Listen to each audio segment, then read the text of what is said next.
오늘 하나님의 말씀은 잠언 23장 15절에서 35절까지 말씀입니다.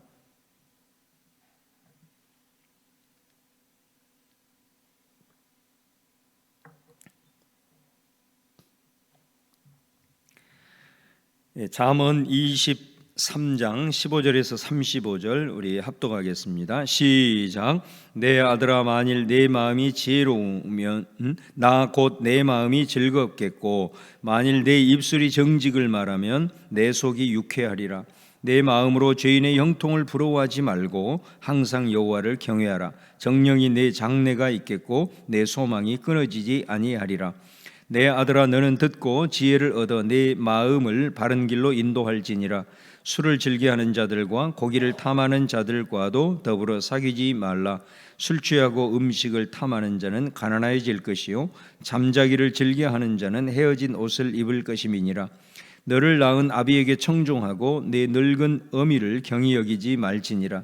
진리를 사되 팔지는 말며 지혜와 훈계와 명철도 그리할지니라.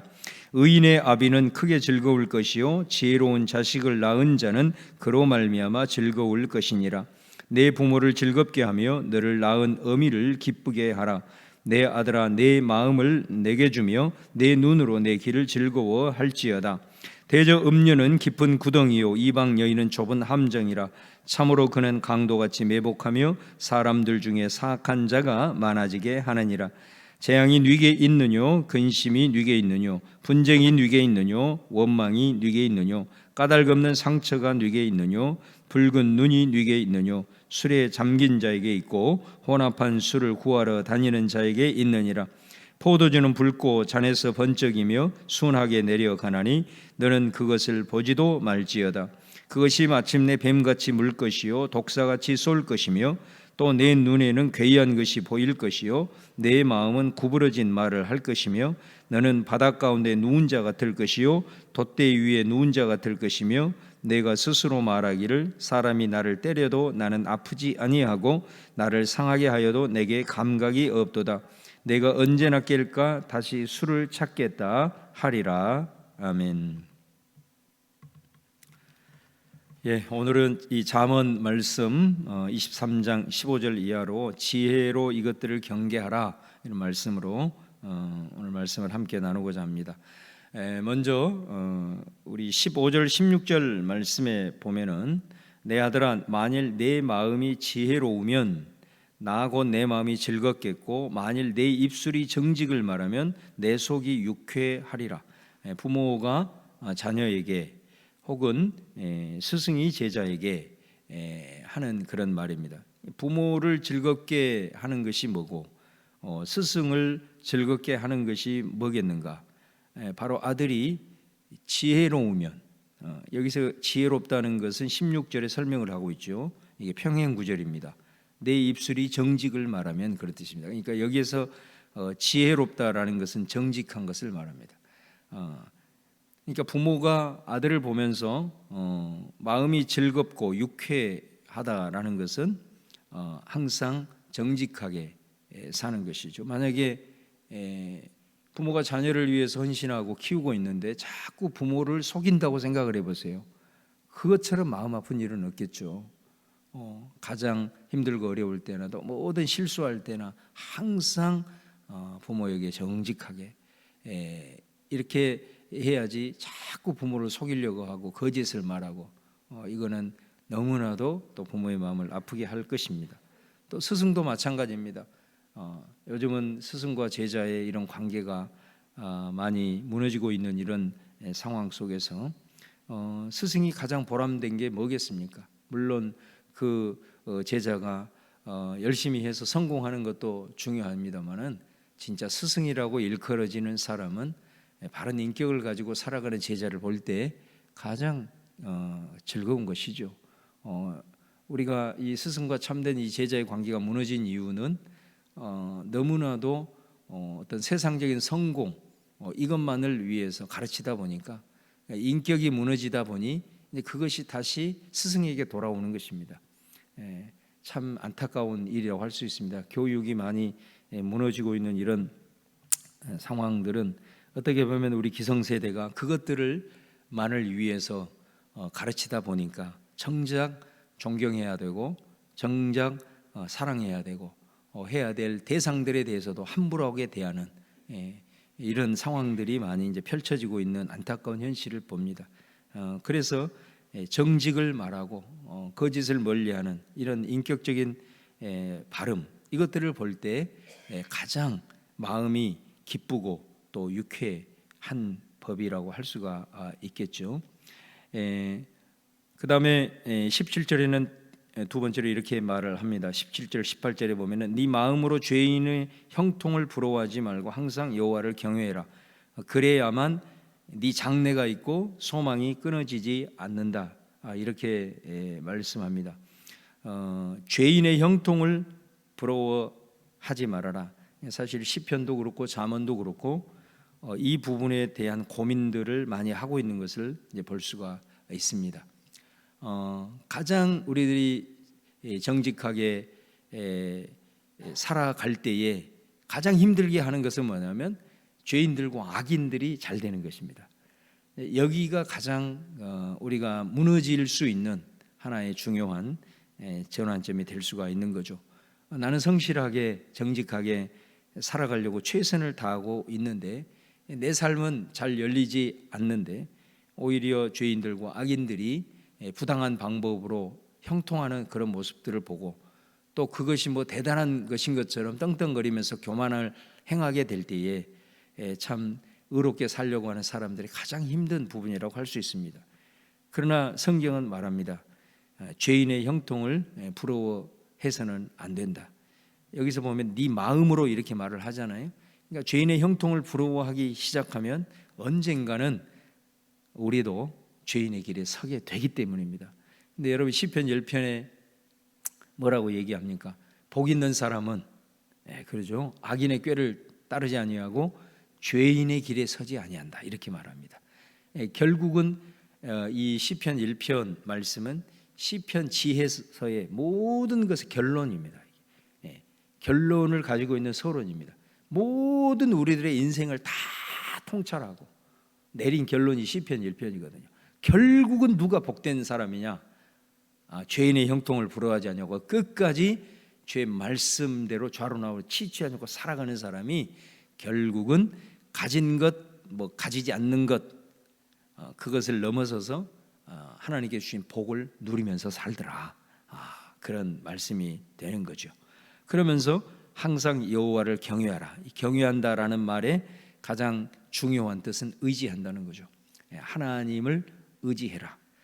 의지한다는 것은 너의 삶에 죄인의 형통을 부러워하지 아니하고 네가 걸어가고 있는 그런 신실한 의로운 길을 꾸준히 걸어갈 때는 하나님께서 반드시 너의 삶을 책임진다. 그리고 언젠가는 너에게 기회를 준다.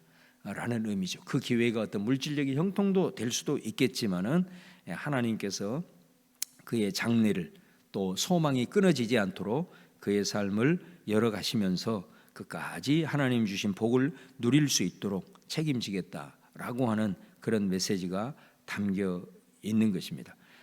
그래서 이 말씀은 어찌하든 부모가 아들에게, 스승이 제자에게 주시는 권면이기 때문에 정말로 우리가 우리 자녀들을 향하여 어떤 부분들을 교육을 하고 강조를 해야 될 것인가라는 메시지를 계속해서 우리가 던지고 있는 것입니다.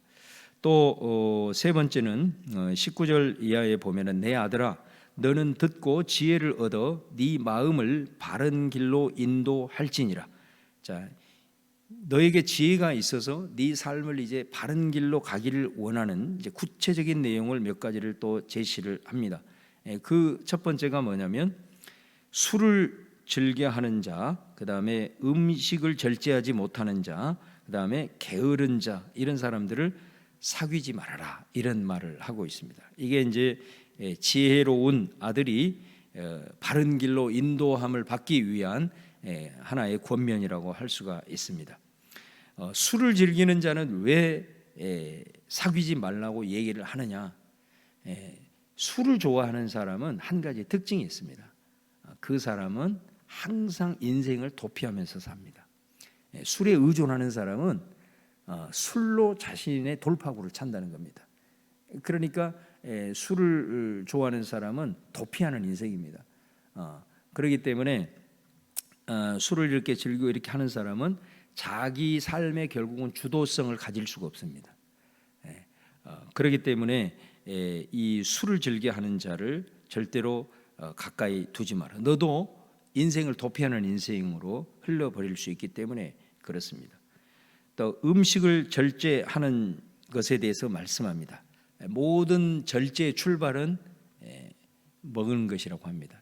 이게 그래서 절제가 어려운 겁니다. 왜냐하면 먹는 문제이기 때문에 그렇습니다.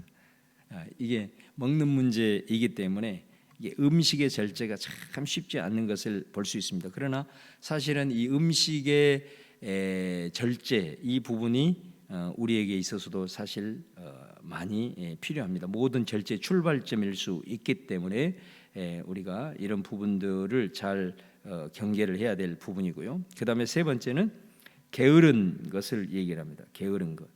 그러니까 우리가 사실은 자녀를 이렇게 키우면서 제일 이렇게 어려운 것 중에 하나가 뭐냐면 정리정돈입니다. 그러니까 저도 굉장히 덜렁대는 그런 사람이었어요.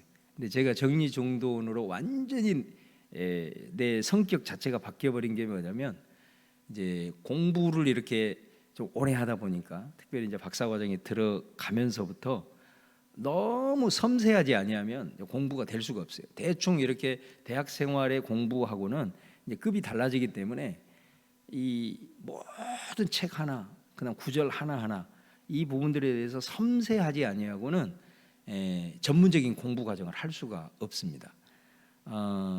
의사도 마찬가지죠. 이제 아주 고난도의 전문의 과정을 가게 되면 아주 섬세해야 됩니다. 성격이 바뀌지 아니하고는 그런 전문적인 과정에는 들어갈 수가 없는 거거든요. 그렇기 때문에 사실은 우리 자녀들로 하여금 그런 길들로 인도해 나가기 위해서는 물론 공부를 열심히 시키는 것도 중요하지만 어렸을 때부터 정리정돈을 잘 해야 돼요. 이 정리정돈을 시킨다고 되는 게 아니에요. 항상 부모가 먼저 항상 앞서서 해야 돼요. 이게 정리정돈이라고 하는 것은 그냥 이제 몰아서 해야지 그게 아니라 항상 눈에 보이는 거 탁탁 정리를 해요. 그래야 꼼꼼해지고 섬세해지고 그다음에 모든 면에서 집중할 수 있는 능력이 길러지기 때문에 그런 거예요. 그러니까 이 게으른 사람의 특징인 거죠. 한번 몰아서 하는 거예요. 몰아서. 그러다 보면 뭘 어디에 두었는지도 모르고 이렇게 되다 보면 흘려버리는 것이 많아요. 그러다 보면은 오늘 말씀대로 보면 결국 이 술을 즐겨하고 음식 절제하지 못하고 게으른 자 특징이 뭡니까? 결국은 가난해지고 헤어진 옷을 입을 것이다. 이렇게 말씀을 하고 있다는 거죠. 그러니까 지혜로운 자는 이런 것들을 사귀지 말고 잘 경계하고 자신의 길을 걸어갈 수 있는 것을 말씀을 하고 있는 것입니다. 그 다음에 지혜로운 자가 바른 길을 걸어갈 수 있는 것에 아주 중요한 권면 중에 하나가 뭐냐면 부모 공경이죠. 근데 오늘 말씀을 보면 이 부모 공경을 얘기를 하고 부모를 기쁘게 하면 정말 그 부모가 얼마나 행복하겠느냐, 이제 그 말씀이 26절까지 쭉 언급이 되어 있습니다. 근데 그 말씀의 중심 부분에 어떤 내용이 나오냐면 이게 핵심입니다. 23절에 보시면 진리를 사되 팔지는 말며 지혜와 훈계와 명철도 그리할지니라. 그러니까 자녀들이 지혜롭게 바른 길을 걸어가는 것 중에 하나가 뭐냐면 부모 공경이에요. 부모 공경이 우리 눈이 강조하는 대로 하나님이 복을 받을 수 있는 통로예요. 자기 자신을 위해서도 반드시 부모는 공경을 해야 되는 거예요. 근데 이게 쉬운 일이 아니란 말이죠. 그래서 성경은 뭐를 얘기하고 있냐면 진리를 사게 해라. 진리를 절대 팔지 못하게 해라. 또 진리라는 말은 뭐라? 지혜와 훈계와 명철이라는 말을 바꾸고 있죠. 여기서 말하는 지혜와 훈계와 명철과 진리가 뭐겠습니까? 하나님의 말씀이에요. 그러니까 자녀들로 하여금 부모 공경해라 그러면서 막 니네들 그렇게 하면 너 콧물도 없어 이런 식으로 협박하고 이렇게 한다고 되는 문제가 아니라는 거죠. 어려서부터 하나님의 말씀을 잘 불어넣으면 그가 하나님의 말씀을 늘 가까이 함으로써 하나님의 말씀에 부모를 공경하라고 했구나. 이렇게 다가와야 하나님을 경외하는 마음으로, 그 말씀에 순종하는 마음으로 부모를 공경할 수 있다, 그 말을 하고 있는 거죠. 그렇기 때문에 이 부모 공경이라고 하는 이런 모든 것, 부모를 기쁘게 하고 이런 모든 것들이 다른 방법이 아니라 하나님의 말씀이 들어가게 해서 그 하나님의 말씀에 대한 순종하는 마음이 있을 때 그 말씀의 가장 큰 계명 중에 하나인 부모 공경을 할 수 있다라는 겁니다. 그래서 오늘 이 부모 공경의 말을 22절, 26절을 얘기하면서 그 가운데에다가 그것을 위해서 진리를 사게 해라, 하나님의 말씀을 불어넣어 주어라, 하나님의 말씀을 가까이 해라. 그래서 그 말씀을 그가 청종하고 묵상함으로 인하여서 하나님의 말씀이 바로 이것이구나, 그럼을 통해서 부모를 기쁘게 하고 부모를 공경하게 할 수 있도록 해라 라고 그렇게 말씀을 하고 있는 것을 이제 볼 수가 있습니다. 그 다음에 우리가 이제 27절 이하에 크게 이제 두 가지를 특별히 더 경계를 하고 있는데요.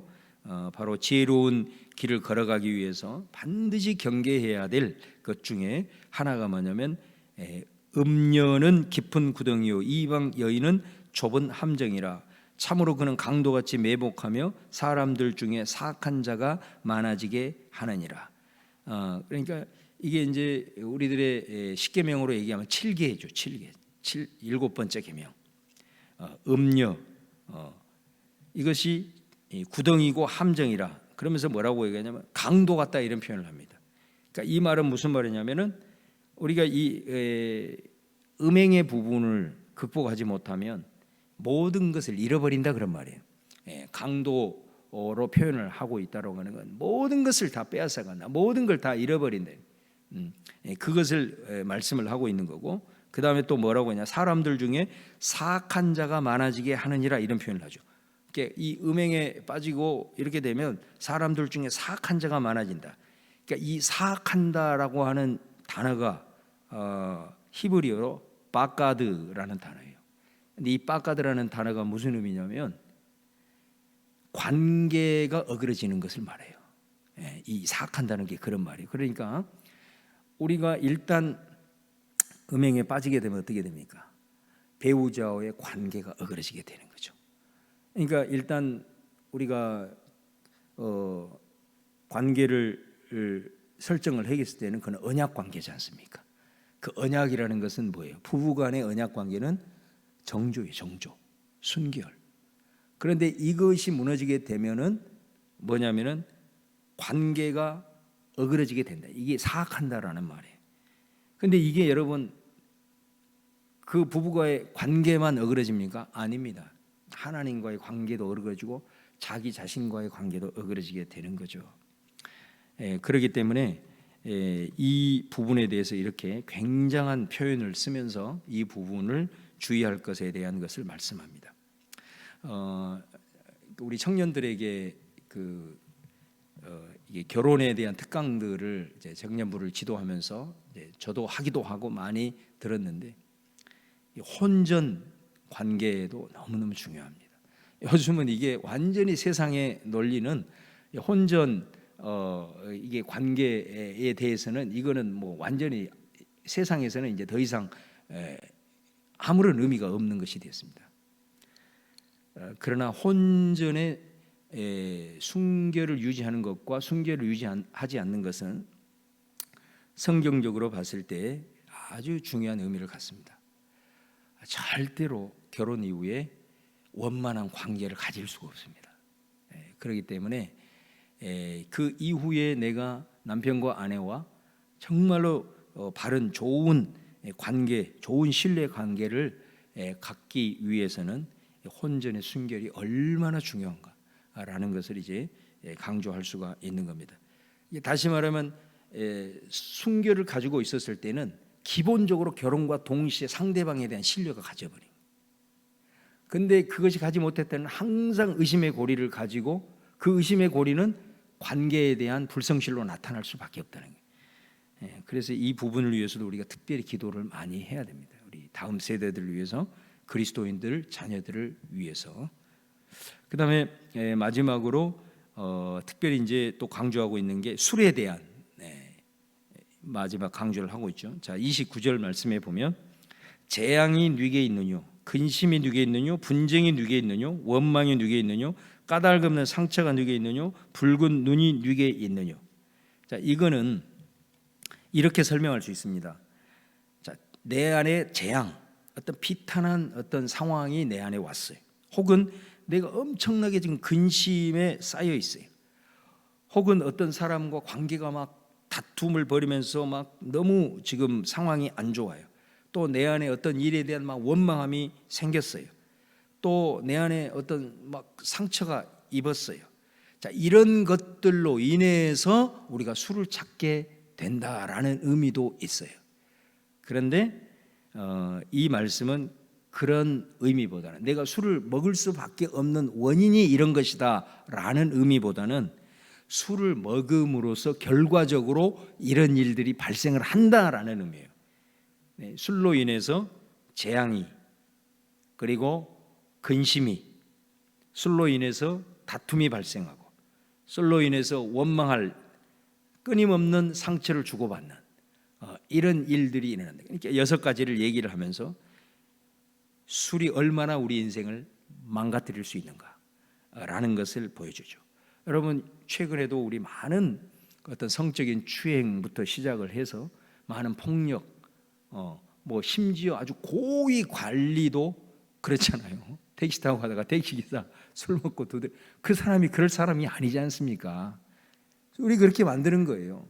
그러니까 이 재앙부터 시작되는 6가지의 이 결과를 만들어내기 때문에 30절부터 마지막 35절까지 이 술에 대한 묘사들을 생생하게 하면서 그 부분들에 있어서 철저하게 선을 그을 것을 경고하고 있는 내용입니다. 자, 오늘 특별히 지혜로 우리가 바른 길을 걸어가기 위해서 이런 것들을 경계하라라는 다양한 말씀들을 주셨는데, 사실은 하나하나 우리가 정말 놓칠 수 없는 귀한 하나님의 말씀임을 봅니다. 오늘 이 주신 말씀이 또 우리 속에 잘 새겨지고 또 우리의 다음 세대들, 또 우리 자녀들에게 잘 흘러가서 또 우리로 하여금 하나님의 진정한 지혜자로 또 바른 길을 걸어가는 하나님의 귀한 사람들로 잘 세워지는 그런 은혜가 저와 여러분 가운데 있기를 주님의 이름으로 축원합니다.